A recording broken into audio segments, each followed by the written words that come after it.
Olá, olá, muito bom dia para você, nosso telespectador da Band, no ar mais um Boca no Trombone. Aqui você encontra todos os domingos a sua dose semanal de informação sobre serviço público, aposentadoria, direitos do trabalhador, dentre outros assuntos. Hoje na nossa consultoria temos a presença da doutora Viviane Militão. Ela tira as dúvidas sobre aposentadoria, as questões previdenciárias e aí por diante na manhã desse domingo. Também teremos a participação da Associação dos Sargentos, Subtenentes e Tenentes da Brigada Militar.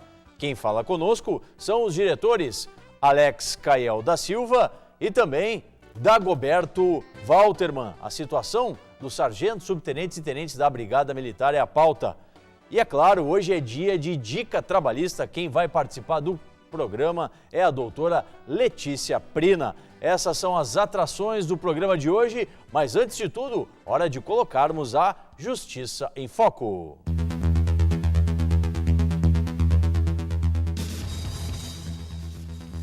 Na vigência da Lei número 10.666, de 2003, o período em que o contribuinte individual presta serviço à empresa deve ser considerado como de tempo de contribuição, independentemente da comprovação do recolhimento das contribuições previdenciárias correspondentes.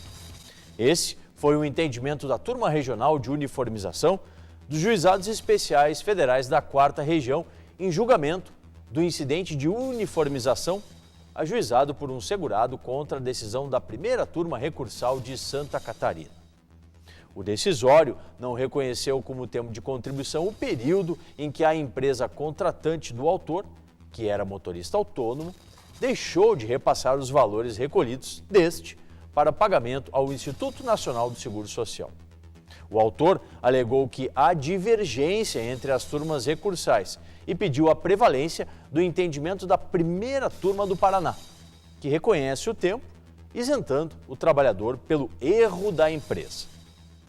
Para o relator do processo, juiz federal José Antônio Savares, abre aspas, a circunstância relativa ao efetivo pagamento da contribuição previdenciária sobre a prestação de serviços não pode ser posta em prejuízo desta modalidade de contribuinte individual, fecha aspas. A Justiça Federal tem se mostrado preocupada e proativa na defesa dos direitos dos segurados, quando há possível manobra dos empregadores para fins inadequados. Dessa forma, a segurança jurídica é mantida e a garantia de benefícios é maior para quem trabalha e contribui para a Previdência. Dito isso, vamos começar a responder aos nossos telespectadores. Você que está em casa pode interagir conosco enviando uma mensagem do seu celular para 0 operadora 51 99592042 ou então um e-mail para contato@programaBocaNoTrombone.com.br. Coloque sempre o seu nome e a cidade onde você está falando. Como eu já disse, quem está conosco na manhã desse domingo é a doutora Viviane Militão. Muito bom dia, doutora. A primeira questão que chega vem lá de Santa Cruz do Sul, da Rosane. Minha mãe tem 59 anos. Posso pedir a aposentadoria dela? Ela esteve em auxílio-doença, mas voltou a trabalhar ainda esse ano. E segundo a Rosane, a mãe ainda está doente. Está correta essa situação? Pode encaminhar a aposentadoria? Mais uma vez, um bom dia. Bom dia, Rosane. A sua mãe, com 59 anos de idade, tem duas possibilidades pela colocação da pergunta. Primeiro, ao completar 60 anos, se ela tiver 15 anos de contribuição, ela poderá se aposentar por idade. Ou ainda, na sequência da pergunta, foi dito que ela ainda está doente. Bom, teria que averiguar se ela ainda está doente, mas essa doença torna incapaz para o trabalho, e aí, se for o caso, encaminhar um auxílio-doença. Doutora, a averiguação, né, da incapacidade, ela é feita com base nos documentos do médico que a trata? É necessário solicitar, agendar uma perícia na Previdência Social? Qual é o procedimento para a gente poder orientar a nossa telespectadora lá de Santa Cruz do Sul? Muito bem colocado. Ela precisa, sim, ir no médico primeiro, né, averiguar a incapacidade. Se ela está trabalhando e é seletista, ela passa pelo médico do trabalho, né, e o médico do trabalho vai verificar se ela estará apta ou não. Então, precisa, sim, agendar um 135 ou diretamente na agência da Previdência Social. Perfeito. Outra questão que vem, essa aqui vem da Cidade das Rosas, lá de Sapiranga. Um abraço a todo o Vale dos Sinos. Erni, porteiros e vigilantes que não trabalham armados, mas recebem a periculosidade, têm direito à aposentadoria especial? Espinhosa essa pergunta, né? Em relação ao porteiro, especificamente, se não armado, pouco provável, né, que tenha esse enquadramento. Já o vigilante é uma discussão. Ele tem o enquadramento até 95 e depois disso a gente precisa averiguar a documentação. Então, a sugestão que eu dou é leve o seu caso para um especialista para ele verificar a situação. Um documento, doutora, que o Erni já vai poder providenciar, com certeza é o PPP, né, que é o documento hábil para provar. Exatamente, porque vai provar justamente quais são os agentes que ele está exposto, né? Isso facilita também a leitura do caso pelo especialista. Aprofundando um pouquinho mais esse tema, que é um tema recorrente aqui no programa da TV, assim como na rádio. Quando a empresa ela já não está mais aberta, quando a empresa já está fechada ou faliu, enfim, como que o telespectador tem que proceder? Como que o segurado da Previdência Social deve fazer para buscar essa documentação? Ótima pergunta. A primeira sugestão que se dá é que se busque averiguar se existe alguém que ficou responsável pela documentação da empresa. Essa pessoa, em tese, teria condições de fornecer um laudo. Não havendo nenhuma possibilidade dessa, pode-se pedir, se for o caso de um processo judicial, uma perícia por similaridade, então uma empresa próxima àquela atividade fim, né? Então fazer uma perícia para averiguar se de fato aquela pessoa estava ou não exposta a algum agente nocivo. Tá certo. Obrigado, doutora Viviane, que segue com a gente na nossa consultoria jurídica sobre Previdência na manhã desse domingo. Hoje contamos com a presença, em dose dupla, os diretores da ASSTBM, Alex Caiel da Silva e Dagoberto Walterman. Começo pela ordem alfabética. Alex Caiel da Silva. Mais uma vez, obrigado por estar conosco aqui no programa. Na última semana do mês passado, Alex, o Palácio Piratini chamou os servidores, chamou as entidades, né? A associação estava lá presente e fez uma comunicação da grave situação financeira que o Estado se encontra, né? E também já projetou que o ano pode trazer muitos percalços para os servidores. Essa situação de incerteza, o que acaba gerando, como é que estava o clima no encontro dos servidores públicos com o Palácio Piratini e mais, como que fica a programação daqui para frente nessa parte de gestão, né? Como gerir aí todas essas demandas que estão sendo colocadas pelo governo Sartori? Mais uma vez, obrigado por estar conosco, bom dia. Bom dia, Solano, bom dia aos nossos telespectadores. Pois bem, Solano, no dia 27 de abril, nós estivemos lá no Palácio Piratini, junto com todas as demais associações, sindicatos, representantes dos servidores do Serviço Público Estadual. Na oportunidade, não foi contado para nós nem nada que nós já não soubéssemos, e nem que o governo não soubesse ainda o ano passado, antes de ser governo, né? Ainda na época de campanha. Mostraram um cenário, um quadro, com números da Secretaria da Fazenda, números diferentes daqueles números anunciados pela Secretaria da Fazenda, então, no governo Tarso, né, que gera uma dúvida, sempre vai gerar uma dúvida, porque a gente acompanha os números que são apresentados para nós, mas nós não temos efetivamente acesso a esses números lá na sua fonte, onde ele é constituído, para a gente poder ter certeza daquilo que nos é dito. E aí é claro que alguém vai dizer, bom, mas então estão desconfiando da palavra do governo, mas só que não tem como ser diferente na medida em que, inclusive o ano passado, aqui no teu programa, o então candidato José Sartori veio, né, e perguntado, que uma das questões era, recordo muito bem, que se ele cumpriria as leis salarial da área da segurança pública, e o candidato Sartori disse que lei é para ser cumprida, né? E agora, então, que na reunião do dia 27 deixou transparecer que tem uma vontade de não cumprir a lei, de não pagar os aumentos concedidos ao setor da segurança pública, especificamente o nosso caso, né? Então, se uma palavra dele dada, não se tem tanta certeza se ela tem o devido valor, como deveria ter, né, principalmente se tratando de matéria de lei, também gera uma certa desconfiança em todas as outras questões, inclusive os números que estão sendo apresentados. Mas o que nos parece mais estranho, e aí foi assim a fala geral de todos os servidores que estavam lá, lotado, que estava o galpão do Palácio Piratini, com todas as representações dos servidores, né, é que o governo apresente o número, mas não apresente nenhuma forma de enfrentá-los. Né, porque me parece que quando alguém se propõe a ser gestor, e principalmente gestor público com uma responsabilidade que se tem de gerir o Estado do Rio Grande do Sul, né, tem que levar para essa sua gestão um conjunto de ações que não penalize a população e que, ao mesmo tempo, dê resposta e enfrentamento aos problemas que se encontram. Porque se é só para ficar choramingando, só para ficar chorando, então, né, daqui a um pouco é melhor pedir para sair e deixar que outro, então, venha e tente fazer melhor. Sem dúvida que sim, tem que já estar assumindo com um plano traçado, né?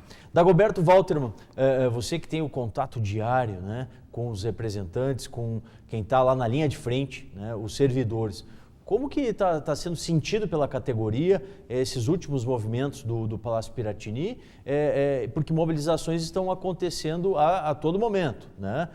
Na última segunda-feira houve em Passo Fundo, a gente vai colocar inclusive daqui a pouquinho umas imagens aí, já estão aí, você, nosso telespectador, pode ver, isso é na última segunda-feira, dia 4 de maio, lá em Passo Fundo, imagens aí que trazemos para ilustrar, né, da categoria. Dagoberto Waltermann, obrigado por estar conosco. Diante de toda essa situação, o que dizer aí para os sargentos, subtenentes e tenentes da Brigada Militar? Bom dia. Bom dia, Solano, bom dia aos telespectadores, bom dia aos nossos companheiros de bancada aqui. Solano, eu faço uma avaliação pela minha própria pessoa. Essa situação está nos colocando numa situação de terrorismo e duplo terrorismo. Tu não tem segurança para sair às ruas.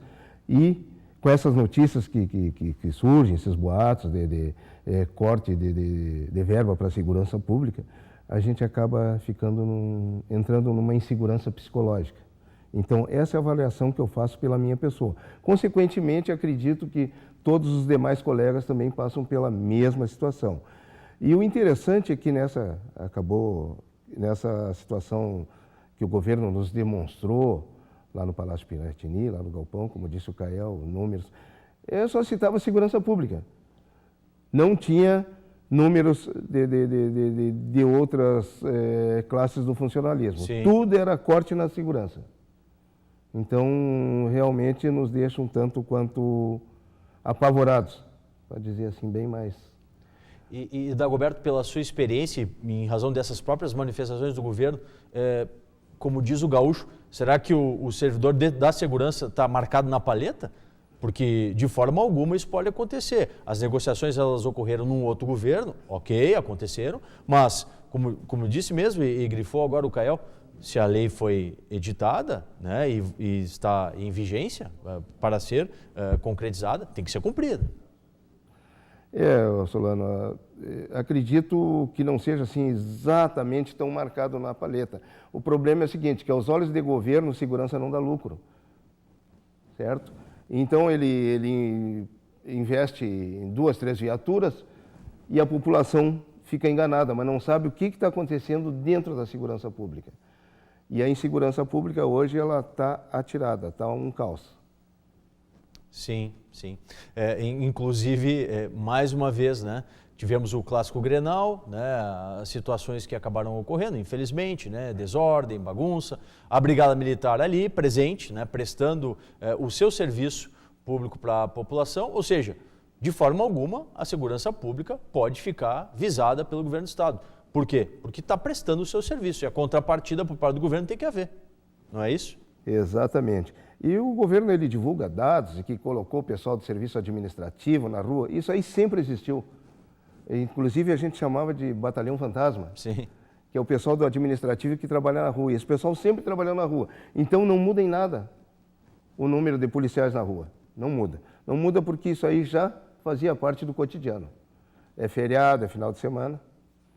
Tá certo. Dagoberto Waltermann e Alex Kael da Silva voltam daqui a pouquinho no próximo bloco para a gente falar um pouco mais sobre essas demandas aí da segurança pública aqui no Estado. Doutora Viviane Militão, que hoje está aqui em nome de Chora Advogados, mais uma questão que chega pelos nossos canais de interatividade, o Wilson lá de Sapucaia do Sul.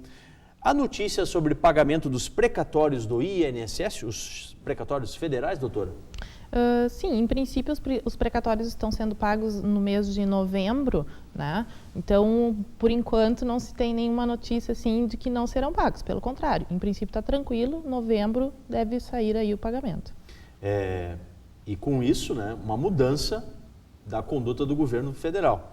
Nós tínhamos, e a doutora pode me corrigir, nós tínhamos até o ano de 2013 o pagamento ocorrendo sempre, no máximo, até o mês de maio. Muitas vezes até nos 2, 3 primeiros meses do ano se quitava esses valores. O que acaba acontecendo agora? O governo federal ele fica com um valor por mais de 1 ano e meio. Porque só lembrar o telespectador, não é, doutora?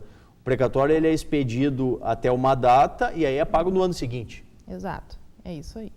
Essa é a nova enquadramento que o governo fez para poder saldar aí, então, esses seus débitos, né? Sim, e também a gente lamenta pelo seguinte, porque da data que o precatório é expedido até o efetivo pagamento, não ocorre correção.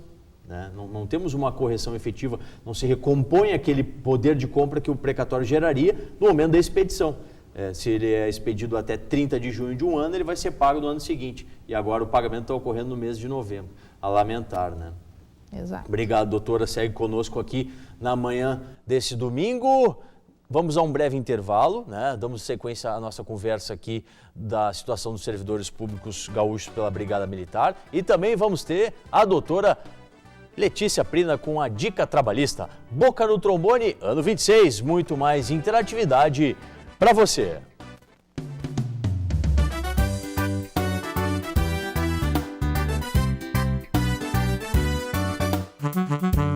FESERGS, 25 anos, a luta continua. Senhora. FESERGS, 25 anos, a luta continua.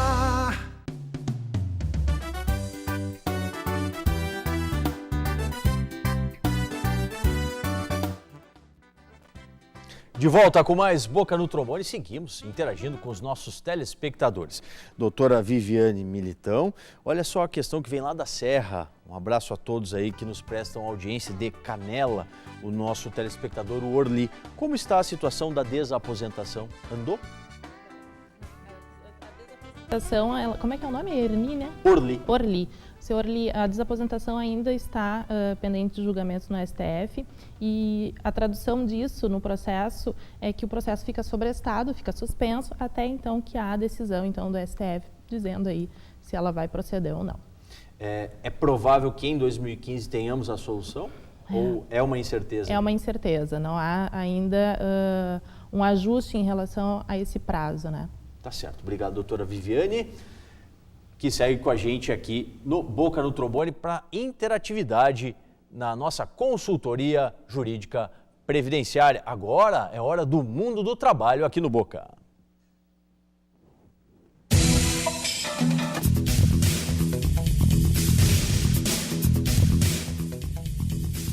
Doutora Letícia já está comigo. Muito bom dia, doutora Letícia. Bom dia, Solano.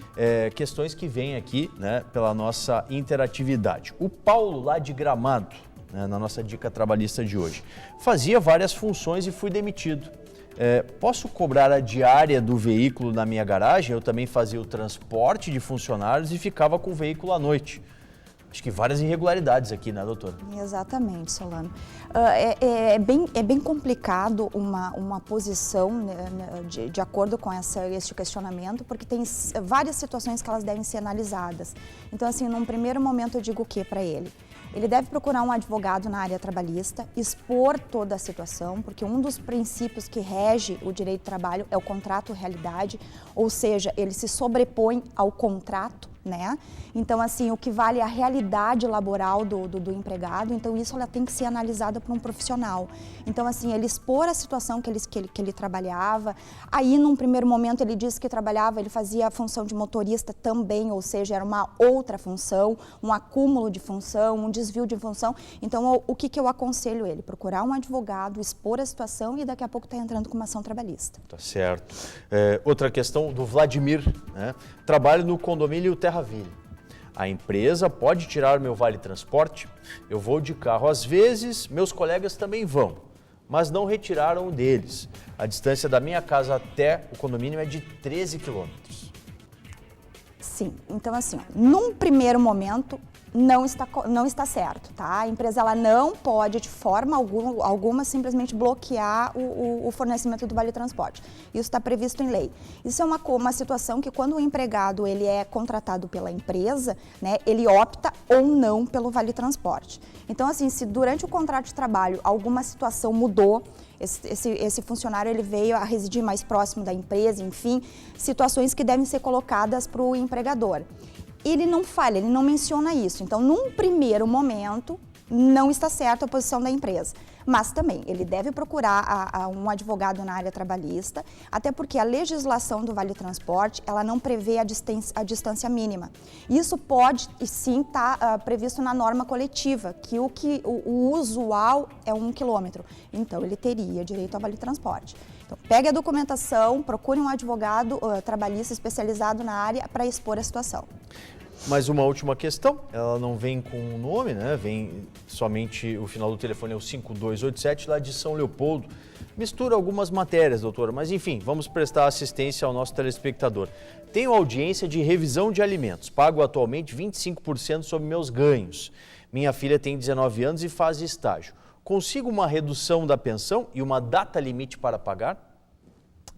Também é uma situação que ela deve ser analisada. Uma vez que ele já ingressou com a ação revisional, a ação revisional tem êxito quando o padrão de vida, ou seja, aí há uma fixação de uma pensão alimentícia, né? E se o pai teve uma mudança no padrão, ou mudou de emprego, ficou desempregado, enfim, N situações que devem ser analisadas, a medida que ele tomou está correta, uma revisional de alimentos. A questão da data, isso numa audiência ele vai chegar num denominador, daqui a pouco até um acordo com a mãe.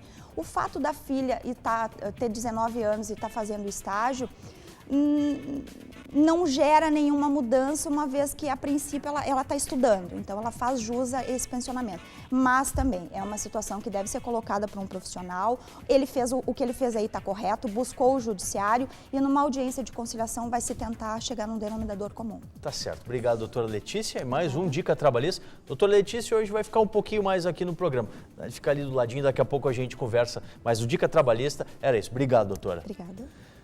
Bem, vamos seguir aqui com o Boca, né? Você manda suas questões pelos nossos canais de interatividade e também pode mandar os questionamentos, né? A respeito aí das dúvidas que versam aí dos servidores públicos da Brigada Militar, porque hoje nós temos aqui o Alex Cael da Silva e também o Dagoberto Walterman em nome da ASSTBM.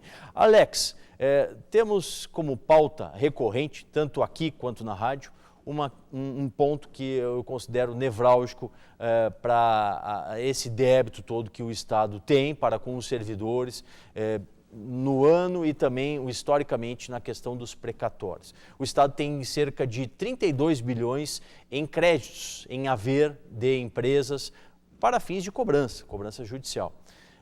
Não é todo esse montante, que é o montante, vamos dizer, entre aspas, limpo, né? Mas uma boa parte dele é passível de cobrar. Por que o Estado não cobra? Por que o Estado, na visão da ASSTBM, não efetiva esses valores, não os transforma em valores úteis para servir a quem trabalha por ele, que são os servidores? Bom, Solano, antes de responder a tua questão, então eu queria só retomar um pouquinho que eu vinha falando e dizer que o ano passado ainda, o deputado Giovanni Feltz, né, que hoje é secretário da Fazenda, na Assembleia Legislativa, ele ajudou a aprovar, né, a legislação que concedeu aumento aos servidores da segurança pública, como todos os demais deputados lá da Assembleia, foi por unanimidade. E também aprovaram o orçamento do Estado para 2015.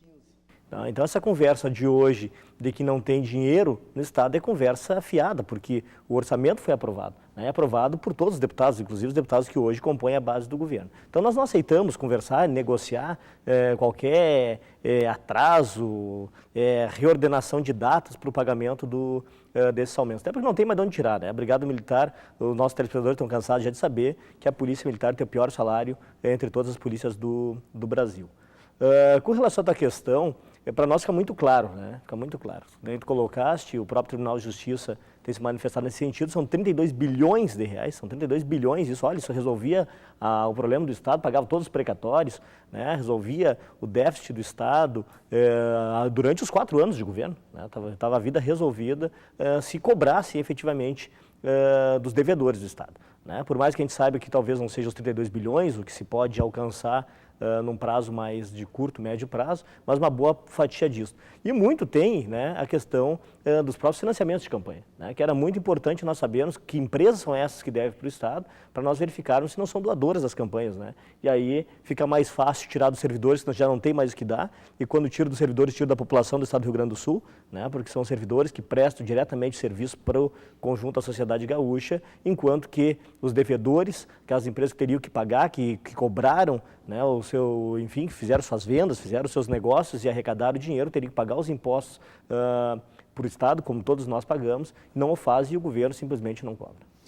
Falando em justiça, né, Dagoberto Waltermann, a federação, a FECERGS, conseguiu importante vitória na justiça. Está aí, inclusive, o site da ASSTBM, onde ele menciona, né, que fica impedido, então, atraso e parcelamento de salários de todos os servidores do governo Sartori, né, pelo governo Sartori. Medidas como essas são, efetivamente, as condutas que FECERGS, que a ASSTBM, vão tomar daqui para frente. Exatamente, Solano. Essa aí foi uma notícia muito alvissareira para nós, né? E desejar também, a gente, além de agradecer ao Sérgio aí por essa atitude tomada, a gente também se coloca na disposição de tomar o mesmo procedimento. Vamos fazer o mesmo procedimento se necessário for, né? Não admitiremos parcelamento, nem atraso, nem postergação de data de reajuste. Tá certo. Muito obrigado, Dagoberto Waltermann, Alex Cael da Silva e a doutora Viviane Militão. Peço que a doutora Letícia Prina chegue aqui, porque hoje, gente, né, hoje é dia das mamães. Vamos homenagear a doutora Letícia Prina, que é a mamãe do Arthur, né, em nome de todas as mamães, representando aqui as mamães pelo Boca no Trombone. A gente dá um ponto final nessa edição do Boca, que vai ao ar na sua TV aos domingos, sempre das 7 às 7h30 da manhã. Você quer saber mais do programa? Vá lá e acesse na Band AM aos sábados, das 7h30 às 9 horas. Tá certo? Você perdeu a nossa edição no inteiro teor? Só assistir no facebook.com, digitar programa Boca no Trombone. Um abraço e até o próximo domingo.